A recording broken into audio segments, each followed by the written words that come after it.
अस्सलाम वालेकुम viewers students, कैसे हैं आप लोग। मैं हूं मोहम्मद शाहिद और आप देख रहे हैं यूट्यूब चैनल लीगल मैजिस्टर। जैसा कि स्टूडेंट्स आपको पता है कि ये कोरोना की दूसरी जो लहर शुरू हुई है पाकिस्तान में, इसकी वजह से इदारे जो हैं वो बंद कर दिए गए हैं। हमारा भी कैंपस ऑफ हो चुका है, कॉलेज हमारे ऑफ हो चुके हैं। तो मैं चूँकि लीगल ड्राफ्टिंग और mood cases and legal professional ethics पढ़ा रहा था, तो ये प्रैक्टिकल सब्जेक्ट्स हैं। अगर हम गूगल मीटिंग पे या फिर जूम पर क्लास लें तो उसमें सही तरीके से समझा नहीं सकते, इसलिए मैंने दोबारा हमारे इस यूट्यूब चैनल का सहारा लिया है। आज मैं आपको जो है वो ऑर्डर 7 लीगल ड्राफ्टिंग में ऑर्डर 7 जो है वो बहुत अहमियत रखता है। इसमें एक्चुअली जो एक प्लेंट है, एक सिविल दावा जो है, उसके पर्टिकुलर्स जो हैं वो डिस्कस किए गए हैं। आज मैं आपको पर्टिकुलर्स अकॉर्डिंग टू ऑर्डर 7 और एक दावा जो है वो लिखकर बताऊंगा, ठीक है। इसके बाद ये हम आज का फैमिली एक दावा लिखेंगे, आपको समझ आ जाएगी इंशाल्लाह। नेक्स्ट फिर आगे मैं आपको दावे लिखने बताऊंगा। जो ये ना सिर्फ मेरे स्टूडेंट्स के लिए बल्कि जो न्यू कमर हैं, जो कोड में नए वकला आते हैं, उनको ड्राफ्टिंग सीखने के लिए कई साल सीनियर के साथ लगाना पड़ते हैं। तो इंशाल्लाह मेरी वीडियो देखेंगे, आपके लिए काफ़ी हेल्पफुल रहेगी। तो ऑर्डर 7 के मुताबिक पहला जो है वो नेम ऑफ कोर्ट है। इसको हम सिर्फ एक दावे की सूरत में इस तरह लिखेंगे, बाद आलत जनाब सीनियर सिविल जज साहिब। आगे अपने सिटी का नेम लिखेंगे, वो विहाड़ी, वो बूरेवाला, वो मेलसी, वो मुल्तान, लाहौर, कुछ भी हो सकता है। स्टूडेंट्स, चूँकि हम एक दावा लिख रहे हैं वो फैमिली मैटर है, एक सेपरेशन का दावा है। दावा जो है तलाक के लिए, खुला के लिए हम दायर कर रहे हैं एक औरत की तरफ से। तो इसमें जो औरत है कहीं पर भी अपनी रेजिडेंस शो करके दावा दायर कर सकती है। तो इसके लिए आप सबसे पहले अपने सीनियर सिविल जज को एड्रेस करोगे, ठीक है। इसके बाद सीनियर सिविल जज जब वो दावा किसी को रेफ़र कर देगा, किसी सिविल जज को जो फैमिली कोर्ट होगी उसको रेफ़र कर देगा, तो आइंदा जो भी एप्लीकेशंस जवाब दावा इस कोर्ट में आप सबमिट करोगे तो फिर उस जज का नाम लिखोगे, बादालत जनाब, जज का नेम ओब्लीग लिखोगे फैमिली कोर्ट, फिर आगे सिटी का नेम लिखोगे, ठीक है। तो इसके बाद नेक्स्ट जो है उसकी तरफ हम चलते हैं। नेक्स्ट पर्टिकुलर जो है वो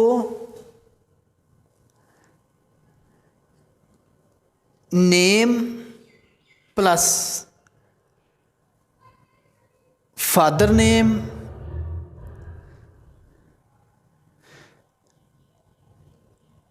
cast and residence of parties. इसमें आप डिस्क्रिप्शन ऑफ पार्टीज की डिस्क्रिप्शन बयान करोगे। हम इसको कैसे लिखेंगे, आप उसमें टिकट की जगह छोड़ोगे। इसके बाद कोई भी फर्जी नाम हम लिखते हैं, मसम्मात आसमा बीबी, दुख्तर, कौम और रहाइश। यहाँ लिखोगे मुद्दइया, बनाम मुसम्मी, हस्बैंड का नेम, वल्द बाप का नाम, कौम और रहाइश मुद्दा अलैह, ठीक है। अब चूँकि दावा में आप ये डिस्क्रिप्शन जो है ये कंप्लीट लिखोगे, इसके बाद जवाब दावा में सिर्फ जो आपका मुद्दइया का नाम बनाम जो है वो मुद्दा अलैह का नाम ही पुकारा जाता है। तो इसके बाद जितनी भी एप्लीकेशंस दी जाएंगी या जवाब दावा दिया जाएगा उसमें सिर्फ यही चीज़ें आप डिस्कस करोगे। इसके बाद जो तीसरा पर्टिकुलर है वो है हेड नोड।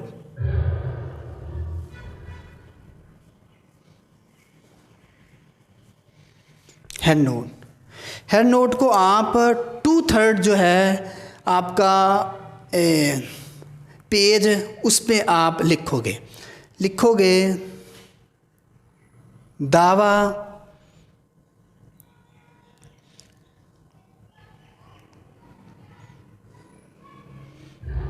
तनसीखे निकाह बर बनाए खुला और इसको अंडरलाइन कर दोगे। अब चूँकि जो मेरे स्टूडेंट्स हैं उनको पता है, मुहम्मदन लॉ पढ़ाते हुए मैंने आपको बताया था कि औरत के पास जो सेपरेशन का एक राइट है। सेपरेशन एक्चुअली जो है ना वो मर्द भी करवा सकता है, औरत भी करवा सकती है। मर्द अपना ये राइट यूज़ करेगा तो वो लफ्ज़ तलाक यूज़ करेगा। औरत है तो वो तनसीखे निकाह है, बरबनाए खुला है, उसके पास जो राइट है वो खुला का हक़ है, तो वो खुला ले सकती है। ठीक है। इसके बाद जो नेक्स्ट है पर्टिकुलर है वो है सब्जेक्ट मैटर।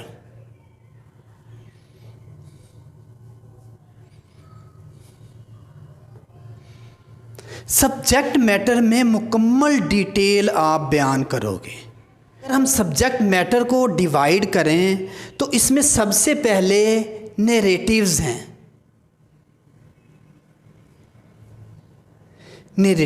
इसमें डिस्क्रिप्शन हम देंगे। एक्चुअली मुद्दा अलैह और मुद्दइया का जो रिलेशन है उसको डिस्कस करेंगे, निकाह कब हुआ, ठीक है, और निकाह के बाद जो रुखसती हुई है या नहीं हुई, ठीक है। इसके बाद इस नैरेटिव्स में आप उसकी रेजिडेंस को डिस्कस कर सकते हैं, उनका रिलेशन डिस्कस कर सकते हैं और काज ऑफ एक्शन को डिस्कस कर सकते हैं। इसके बाद जो नेक्स्ट चीज़ है वो टेस्टेटम है।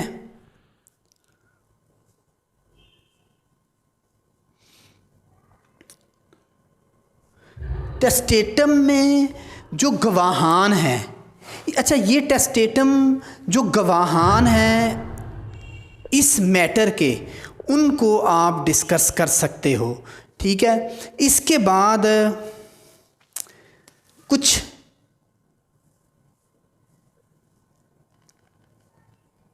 लीगल डिस्क्रिप्शन है। लीगल डिस्क्रिप्शन में काज ऑफ एक्शन,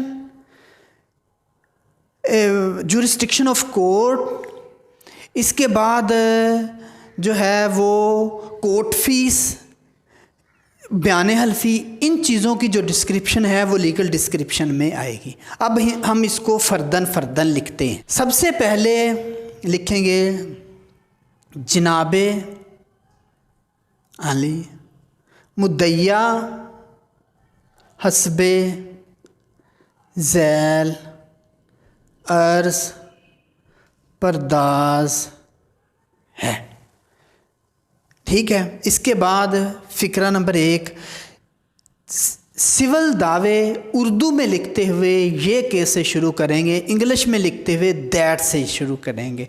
ये के मन मुद्दइया, यहाँ पर आप रहाइश फ्री कैन डिस्कस कर सकते हो। मन मुद्दइया जी ब्लॉक विहाड़ी की रहायशी हूँ और मुद्दा अलैह एच ब्लॉक का रहायशी है। फ़िक्रा नंबर 2 ये कि मन मुद्दइया का निकाह बाशराए मुहम्मदी मोरखा 8/5/2018 को मुद्दा अलैह के साथ हुआ और मुद्दा अलैह और मन मुद्दइया रुखसत होकर बखानाए मुद्दा अलैह आबाद हो गई और हकूक़े ज़ौजियत अदा करने लगी।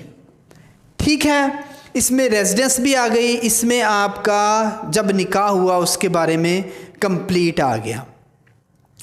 अब हम इसमें बताएंगे कि किन वजूहात की बिना पर जो है मुहम्मदन लॉ में जो ये सेपरेशन का चैप्टर है उसमें पिछले लेक्चर्स में हम बड़ी डिटेल से डिस्कस किया था। इसकी 4 ग्राउंड्स हैं जिसकी बुनियाद पर जो औरत है वो मर्द से खुला ले सकती है। कोई भी एक ग्राउंड आपने यहाँ पर बताना है। अब हम जो हैं ये कि मैं सिंपल वर्ड्स में लिखूँगा, डिटेल में नहीं जाऊँगा। ये कि मन मुद्दइया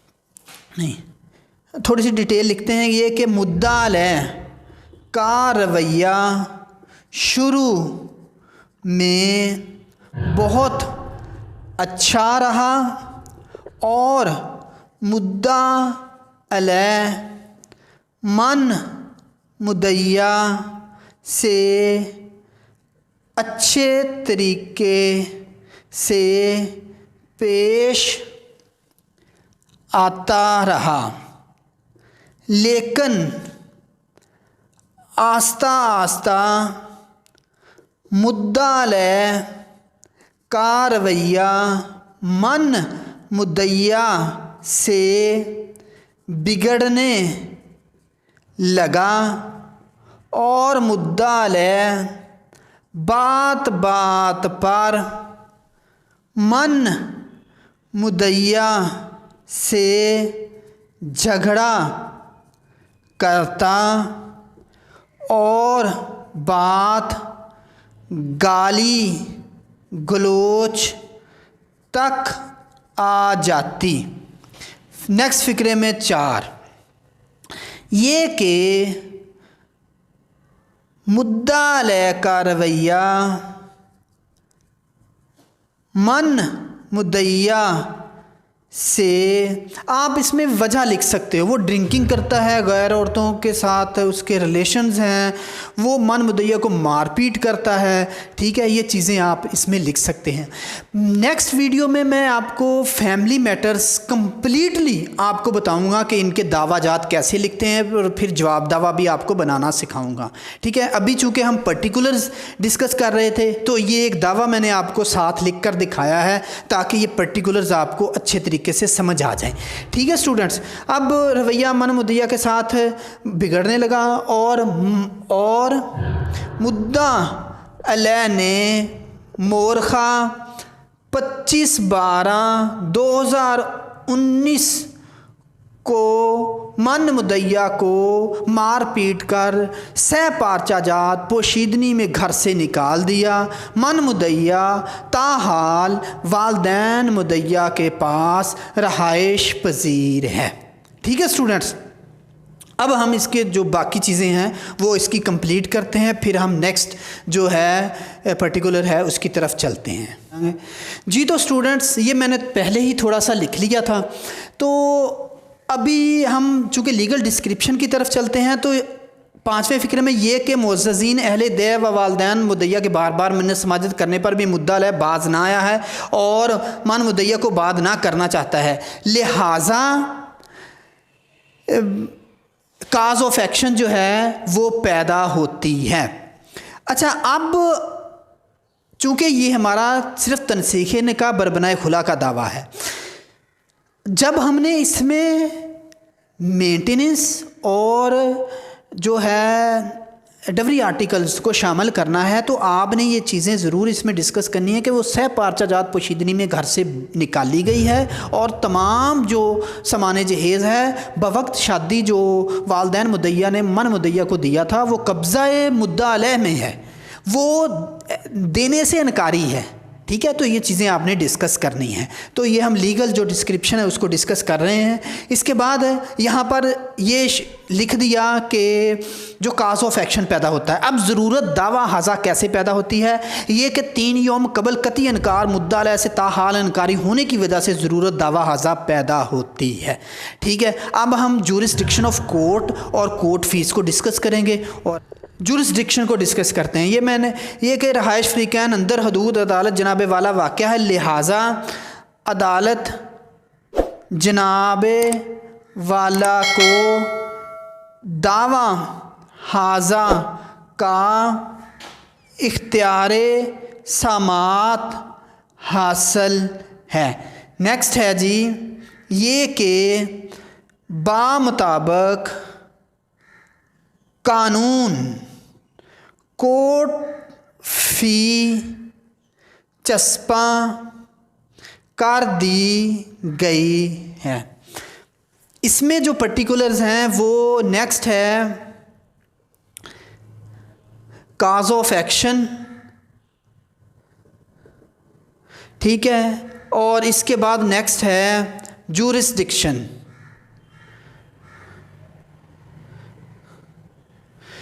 इसके बाद है कोर्ट फ़ी। ठीक है, काज ऑफ एक्शन को हमने ये डिस्कस कर दिया कि बार बार मिन्नत समाजिद करने के बावजूद वो मुद्दा अलैह जो है अपनी हरकतों से बाज ना आता है, लिहाजा काज ऑफ एक्शन पैदा होती है। जुरिस्डिक्शन ये कि रहाइश फ़रीक़ैन अंदर हदूद जनाब वाला वाक़या है, लिहाजा अदालत जनाब वाला को दावा हाजा का इख्तियार समात हासिल है। और कोर्ट फ़ीस बामुताबिक कानून कोर्ट फ़ीस चस्पा कर दी गई है। ठीक है, यहाँ तक क्लियर हो गया। लास्ट में है प्रेयर।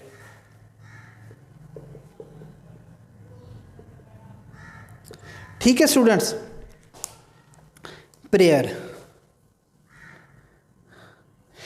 जो है वो हेड नोट की तरह आपने 2/3 पे लिखना है।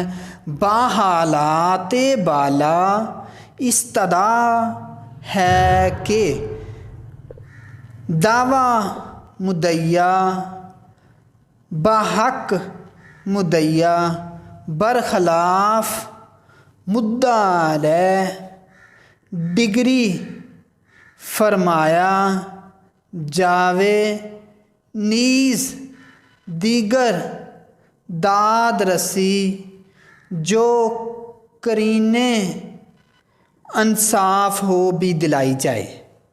ठीक है, इसके बाद नेक्स्ट जो पर्टिकुलर है signature of party and council.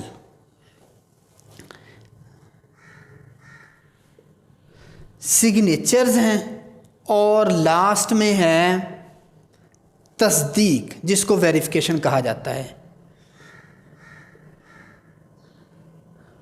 ठीक है स्टूडेंट्स, अब आपने दावे को अल-अर्ज़ से बंद करना है।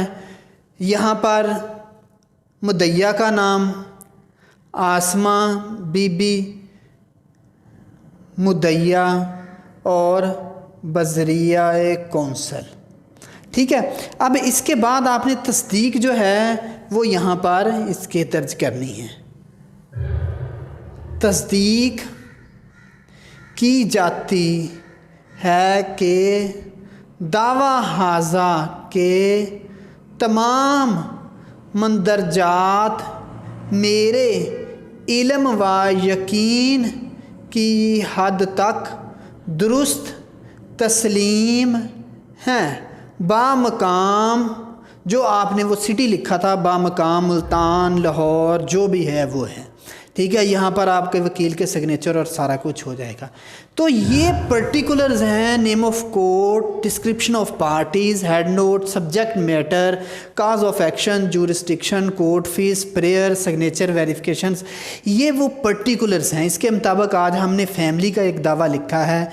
यही दावा मैं आपको फैमिली मैटर्स के जितने भी दावे हैं इंशाल्लाह नेक्स्ट वीडियो में मैं आपसे डिस्कस करूँगा। डिटेल से हम डिस्कस करेंगे।